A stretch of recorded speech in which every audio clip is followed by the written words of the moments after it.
Relacionada con el crimen de Mocejón de la pasada semana. ¿Qué tal, Manuel Moreno? ¿Cómo estás? Bienvenido, compañero. Hola, y enhorabuena por toda la información que estás dando y por tu trabajo, de verdad. Vale, bueno, siempre, pero en este caso la verdad es que muy bien, como siempre.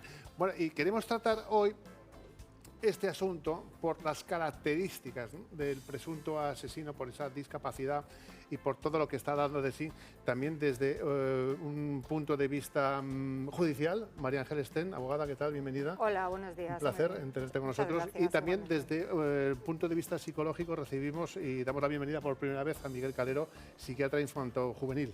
Bienvenido. Gracias. ¿Os parece? Nos vamos a poner en antecedentes con las claves, con la última hora, y yo creo que mejor que Manuel que nos lo adelante. Bueno, la última hora, el chaval sigue en prisión, en la prisión de Ocaña 1, donde ingresó... ¿Sin fianza y comunicada? Sí, comunicada y sin fianza, donde ingresó el jueves. El jueves ingresó de una manera... estaba desorientado, no sabía ni cómo se llamaba, ni dónde estaba. Allí está... vigilado por presos de confianza, ordenanza se los llama en el argot. Entre esos presos de confianza hay un asesino. De hecho, creo que el caso, no sé si lo hemos abordado en esta mesa, pero el juicio ha sido reciente y está allí vigilado por él y por otros presos, pues para evitar que se suicide y después para vigilarlo y que otros presos, a través del patio, un patio que tienen muy cercano, evitar que lo molesten de la manera posible. Porque claro, estamos hablando de un chico que tiene una discapacidad psíquica. Y la última hora que podíamos leer ayer en tu espacio de ABC es que el juez sí que había visto indicios, ¿verdad?, de que se trataba de un crimen que ya tenía premeditado. Sí, mínimo plan preconcebido, lo dice él, en un auto de 12 páginas. Es esencial en este caso, son las imágenes. La colaboración ciudadana ha sido primordial. Hay unas imágenes en las que al chico se le ve subir, se le ve con una camiseta de manga larga y lo más importante, se le ve aproximadamente, esa cámara lo graba a las 9:44. Minutos después ocurre el crimen y, permíteme, es cuando después huye bajando por un sitio donde se le vuelve a ver corriendo de una manera rígida, mirando de un lado a otro y con la camiseta cambiándosela de mano. Bueno, y luego pues las características del presunto asesino. Bueno, tiene un 70% de discapacidad, de autismo. Una persona así ¿es consciente cuando comete un crimen de estas características? Pues fíjate, a mí en el caso me ha sorprendido mucho porque efectivamente conocía a muchos pacientes con discapacidad intelectual y con autismo y para mí me sorprende mucho la actuación de este chico. Y además luego todo lo que habla como despistado, confuso, a mí me habla todo esto de que hay algo más. Un chico autista, o por lo menos la experiencia que tengo yo, no cometería estos actos de esta manera tan violenta. Este trastorno mental, en este caso, en este crimen, puede llevar a este chico a una despersonalización tan importante. Pues esa es una de las teorías que estaba hablando con Manolo, que la despersonalización, que es en un momento de muchísimo estrés, como puede ser un asesinato o como ocurre en soldados en guerra después de matar a alguien, el estado emocional puede provocar esa separación, ¿no?, del yo, que él lo decía, no era yo, era otro, luego esa confusión. Esa es una de las teorías. La otra, que a mí me cuadra mucho más, es que puede haber algún proceso psicótico, hablaríamos de esquizofrenia, bipolaridad, que no esté detectado. Y luego el caso de la justicia. Llega este presunto asesino ante el juez. ¿Cómo se relaciona la justicia con personas con discapacidad, como es este caso? A ver, pues lo primero que hay que ver es si esa persona es imputable o es inimputable, porque si esa persona es inimputable no se le puede juzgar. Entonces, el paso previo cuando hay un crimen de estas características con una persona que puede tener un trastorno mental es ver si es imputable o es inimputable. Eso es a través de un informe médico forense, un forense en psiquiatría, el que lo dictamina. Si es inimputable, pues no hay juicio. Se puede establecer una medida de seguridad, pero no habría juicio. Y luego puede ser que sea imputable, pero dentro de esa imputabilidad puede entrar a juego eximentes de su responsabilidad penal. Claro, y para que nos entendamos, estamos hablando de imputable e inimputable. ¿En qué situaciones pasa a ser lo voy a explicar. inimputable? A ver, una persona es inimputable, por ejemplo, un menor de 12 años es inimputable. Alguien que no se le puede juzgar. En este caso, en una persona adulta es porque tiene tanto su facultad intelectiva como volitiva tan profundamente trastocada que no sabe lo que es el bien y lo que es el mal. Y aun sabiendo a veces lo que es el mal, su facultad volitiva no la puede, él lo puede explicar mejor, no la puede controlar para no hacer ese hecho que sabe que está mal hecho. Correcto. Correcto, por eso me imagino que eso el juez no lo puede determinar, Claro. y ahí es donde entra vuestro papel. O sea, Me gustaría apuntar, la defensa va a tratar de demostrar que el chico tiene una edad mental de 7 años. No sé si al experto le dice algo. Tiene 20 años de edad, pero la edad mental, según mantiene la familia, es de 7, incluso menos edad. Claro, o sea, la discapacidad intelectual, entiendo yo que como eximiente en este caso, se contrapone a luego lo operativo de los hechos, ¿no? Lo calculado, la entrada, la salida, la ocultación de pruebas. Entonces, ¿cómo la defensa va a justificar una incapacidad de decidir con lo opuesto, ¿no? Que es una planificación real? Ahí yo me gustaría ver cómo el perito valora esa edad y si la justifica. ¿Cuál es el siguiente paso que se debe seguir ahora mismo? Yo me imagino que el juez, no sé si ordenará que pase un psiquiatra a valorar a esta persona. ¿Y cuándo se va a realizar ese paso? Efectivamente. Yo ahora mismo lo que es necesario es que un médico perito, un psiquiatra en este caso, valore al chico, no una vez, sino probablemente varias. Luego que recojamos toda la información previa de servicios sociales, de otras atenciones médicas, y que con toda esa información se decida si ha sido una cosa de un brote, que hablaría a favor de la inimputabilidad, o es una cosa que lleva arrastrando, que hablaría de la imputabilidad. Manuel, te voy a preguntar ahora, Sí. porque evidentemente has trabajado muchísimo con este caso la última semana, cómo era este presunto asesino, su familia, su entorno, también de Mocejón, pero hasta el momento se ha actuado bien dentro de la... Te pregunto a ti, María me Ángeles, preguntas a mí. hasta ahora Perdona. se ha actuado bien, de una forma legal, la justicia ha actuado bien. A ver, la justicia está actuando, el juez está actuando conforme la información que tiene, es que no puedo hacer otra cosa. Y el auto lo que te habla es de la peligrosidad, es decir, tú cuando estableces la prisión de una persona, tiene que ser una medida restrictiva de derechos, tiene que ser proporcional a los hechos y a las circunstancias. En este caso, claro, los hechos son muy graves y hay peligrosidad por parte, no puede dar el juez por sentado que eso no lo pueda volver a repetir. Entonces, la única medida que tiene es una prisión provisional, porque tampoco tiene ningún informe en el que basarse hoy por hoy para que esa persona sea inimputable. Entonces, el juez ahí, hasta que no tenga el informe... Claro, y a la espera de ese informe, ¿la prisión es el lugar más adecuado? Yo creo que alguna restricción tiene que haber. Por supuesto. En la enfermería, el chico está ingresado en la enfermería. Nada más llegar, lo evaluaron y entró directamente a la enfermería. La pregunta sería si debería estar en la prisión psiquiátrica, en Foncalén, por ejemplo, que quizás fuera más adecuada, pero al no haber informes previos que justifiquen, a mí me parece una medida adecuada. Eso en el auto de prisión el juez también dice, claro, que es que no hay información suficiente como para determinar ese tipo de medida. No sé si quería rematar alguna cosa. Sí, que de todas formas, en este caso, incluso aunque se probara que es inimputable, el juez puede establecer una medida de seguridad, o sea, un internamiento en un centro psiquiátrico. El problema es que el Código Penal no te habla de que esos centros psiquiátricos tengan que ser establecimientos penitenciarios. O sea, puede ser un centro psiquiátrico, pero puede ser público, privado, porque centros hospitalarios, psiquiátricos penitenciarios solamente hay 2 en España. Entonces, tampoco hay un margen como para establecer un hospital penitenciario psiquiátrico, claro, así tan alegremente, entre comillas, lo de alegremente, ¿no? Desde luego que sí, bueno, evidentemente este caso pues ha sobrecogido a toda la sociedad, especialmente al pueblo de Mocejón, el pueblo de Mocejón, donde residía este joven, donde reside su familia y de donde tú has podido recabar muchos datos. ¿Cómo era su entorno? ¿Cómo era él? ¿Ha tenido otros casos similares o parecidos? Yo llegué unos minutos antes de que la Guardia Civil comunicara a la familia que había fallecido. En ese momento se monta una operación jaula, la gente habla poniendo en duda lo del coche. Es que hay un coche que es grabado por una cámara, la cámara que luego lo graba al chico, que también lo graba el chico. Hay un coche, un gris Mondeo viejo, que sube hacia el polideportivo, pero que no baja. Por eso en ese momento hay esa confusión. De que había eso huido es. en él, sí. Y después, y aquí está la colaboración ciudadana, se le graba al chico subiendo y bajando. Bien. El chaval en el pueblo, bueno, es lo de siempre.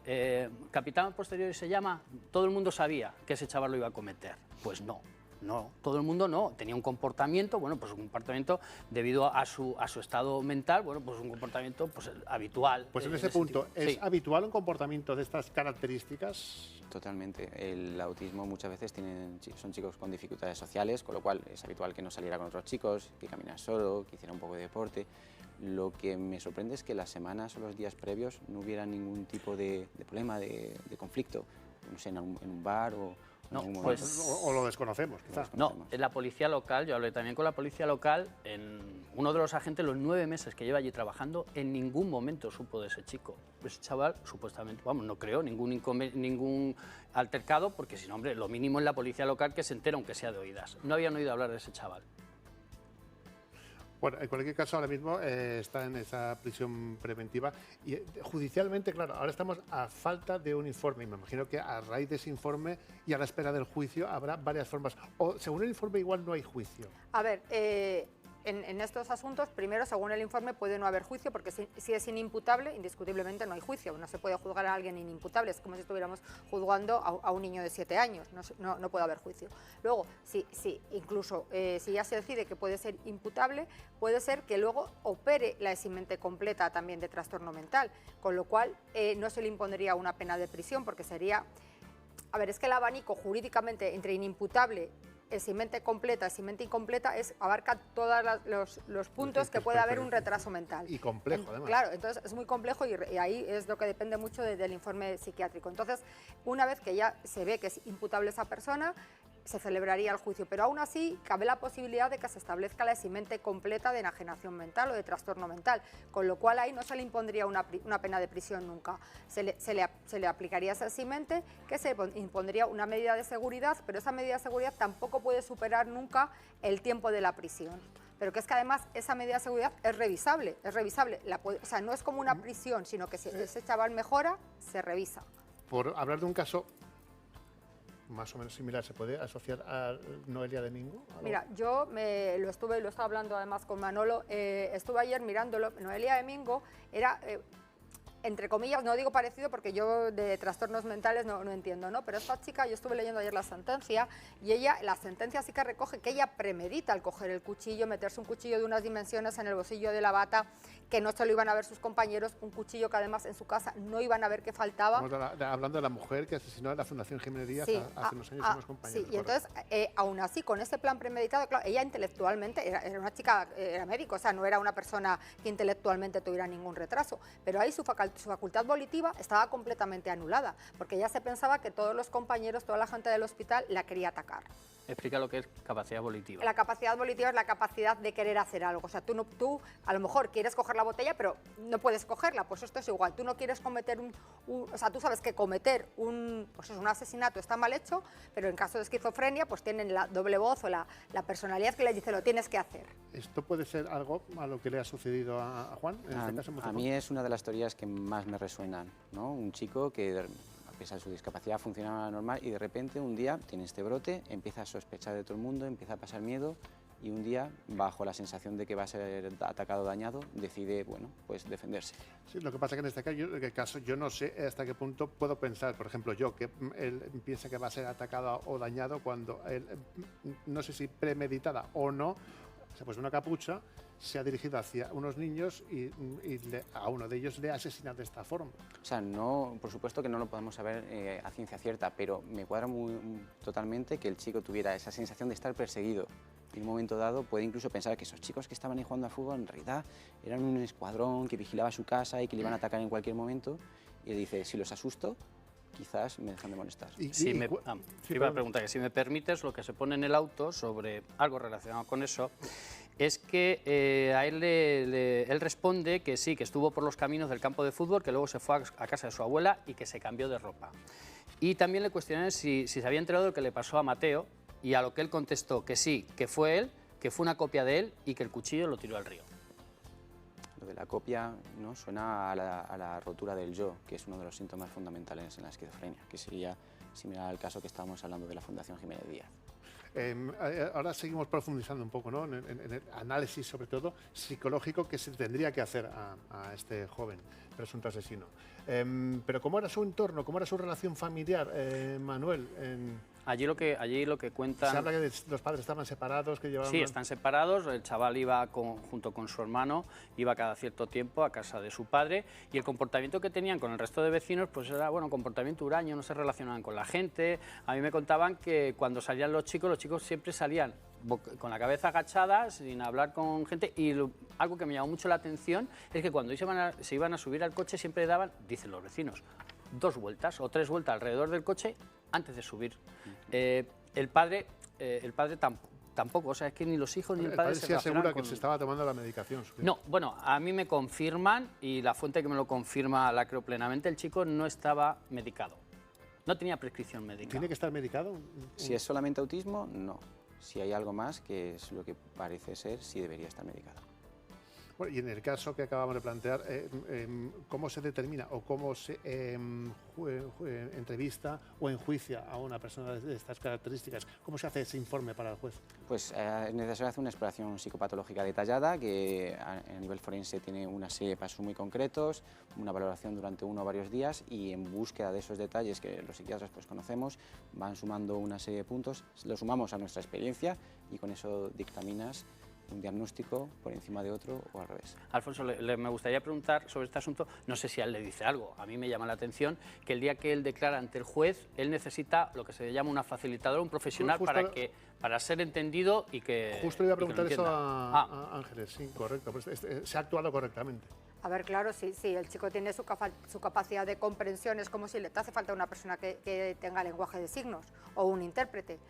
O sea, en casos de personas que su capacidad de comprensión, pues bueno, en este caso es a lo mejor por el autismo, por el tema que no se sabe comunicar, incluso, fíjate, ya no es solamente en este caso, sino cuando hay una prueba indagatoria con menores, o sea, una indagatoria, el otro día me pasó lo mismo en el programa, una preconstituida con menores, correcto, que también es a través del psicólogo, ahí también está un psicólogo al lado del menor, y un menor en teoría entiende el lenguaje igual, pero es la forma en la que tú le haces esas preguntas a esa persona. Entonces está bien, o sea, realmente es una forma de hacer entender a esa persona lo que se le está preguntando y que no haya ninguna duda. Lo mismo que si esa persona tuviera dificultades con el lenguaje y necesitara un intérprete de lenguaje de signos, o ya te digo, el caso de los menores en la preconstituida, que tienes el psicólogo al lado y el psicólogo, tú formulas la pregunta y el psicólogo se la traduce. ¿Qué es la preconstituida, Ángeles? La prueba preconstituida es cuando hay menores en un procedimiento para que esa prueba luego no se repita, o sea, para que los menores no tengan que pasar por el acto de juicio, pues se hace una prueba en la fase de instrucción con el psicólogo para que luego no haga falta repetirlo y que los menores vayan a un juicio. ¿Le dice algo al abogado el hecho de que tuviera que necesitar una facilitadora? Una de dos, o hablamos de una dificultad. ¿Eso quién lo impone? Porque yo me imagino que una vez que se detiene a este lo dice joven, el forense, se le llevan ¿no? las dependencias judiciales, pero hay alguien que tiene que transmitir. Hombre, yo me imagino que la letrada, a ver, la defensa... Y que se permitió también entrar al padre. El padre tiene que entrar porque este chico creo que estaba tutelado. Entonces, si el chico está tutelado, el padre tiene que entrar. Es como si fuera un menor, o sea, el tutor tiene que estar. Entonces, al padre se le permitiría entrar, no sé qué tipo de tutela. El forense, en este caso, de medidas de apoyo que tendrá, porque ahora ya no es tutela, las medidas de apoyo. Y luego me imagino que el forense y la letrada, la defensa se daría cuenta si ese chico tiene esa capacidad de comprensión o no, si previamente le vio el forense, pues el forense dijo, hace falta Por eso, si al experto le dice algo, no sé. Sí, me dice dos cosas. Una, o que tiene una dificultad verbal fruto de la discapacidad intelectual previa, o dos, que estaba en un momento de crisis. Estuvo muy tranquilo durante la declaración, que no fue declaración porque él se negó a declarar. No tiene por qué ser. Vale, yo solo te digo. ¿Tienen capacidad para, de alguna forma, no entender lo que le están diciendo o el momento en el que se encuentran le hace perderlo absolutamente? O sea, tanto las personas con una esquizofrenia como... ¿Pueden aprender a fingir? Sí, por supuesto. Le cuesta mucho más. Un chico con autismo tiene mucha más dificultad para mentir, para teatralizar, lo cual por eso esa parte a mí me resulta como poco creíble. Pero bueno, a mí la sensación es que en esa situación, con todo el estrés policial, situaciones nuevas, ese chico estaba bajo un elevadísimo estrés. Una de dos, o eso hizo que su brote empeorase, o dos, incluso la propia ansiedad puede llevarte a un estado disociativo donde solamente produces palabras incoherentes, porque hablaban de que empezaba por un tema y cambiaba a otro. O sea, en verdad, ese solo testimonio no nos da mucha información a favor de una u otra teoría. ¿Alguna cosa más, Manuel? Vamos cerrando. No, de momento, bueno, el juicio, que hay veces que la gente te pregunta ¿cuándo se verá esto en juicio? Me imagino que esto será todavía más complejo. Ponemos 2 años. El juicio va a tardar porque además, bueno, primero suponiendo que haya juicio por el tema de la imputabilidad y luego el juicio va a tardar porque lógicamente es un juicio con tribunal de jurado. Entonces, no va a tardar mucho en el sentido de que mientras el chico esté preso, los juicios con causa con preso son preferentes, debería, o sea, si está preso, supone que la tramitación va más rápida que cualquier otro Pero tipo de me gustaría apuntar una cosilla. Rápido, pero A no ver, se me vaya la idea de los delitos que ha habido, en este caso, a través de las redes sociales, etcétera, etcétera, bueno, y eso que ha ya, trascendido. Pero bueno, eso, ¿qué querías decir? eso es la leche. Lo que te quiero decir, ahora se está a la espera de los resultados de las muestras que se tomaron del cuchillo, un cuchillo de 11 centímetros de largo, y de la ropa también, claro, a ver si tiene restos biológicos humanos, pero a ver si se corresponden con la del pobre Mateo. En cualquier caso, efectivamente, porque al final aquí si hay una víctima es Mateo, si hay unas víctimas son su familia, su entorno, eso sí que ya no tienes solución. Y bueno, pues veremos a ver ese informe psiquiátrico, ese informe psicológico, a dónde nos lleva. Y otra pregunta que a mí me ha llamado la atención, ahora que hemos traído el caso de Noelia. Noelia cumplió su pena en un centro, ¿no? No, mira, es lo que he dicho al principio, no sé si lo he hecho así muy de soslayo, las medidas de seguridad son revisables. Entonces, a ella de hecho reincidió, porque el primer caso se le impuso una medida de seguridad, porque no es una condena, una medida de seguridad de 25 años, que se revisó. Y ella se pidió tratamiento ambulatorio y que quedaba bajo la custodia de sus padres. Y luego volvió a cometer Exacto, en un a los supermercado. años otro. Y ahora Vale. están en centro penitenciario, porque ha llegado a un acuerdo centro hospitalario y penitenciario, pero están pidiendo otra vez la revisión de la medida. Bueno, pues aquí lo vamos a dejar. Habrá que dejar que transcurran los días, la justicia haga su papel, la psiquiatría haga su papel, que también hace de verdad. Y pues seguiremos hablando aquí, Manuel. Muy bien. María Ángeles Ten, abogada, muchas gracias. Muchas gracias a Y vosotros. sobre todo que disfrutes a partir de estas vacaciones que vas a emprender. Bueno. Muchas gracias. Muchas gracias. Miguel Calero, psiquiatra infantil juvenil, gracias por aportarnos un poco de Un luz en placer. este caso, un tan complicado caso. Sí, totalmente. Bueno.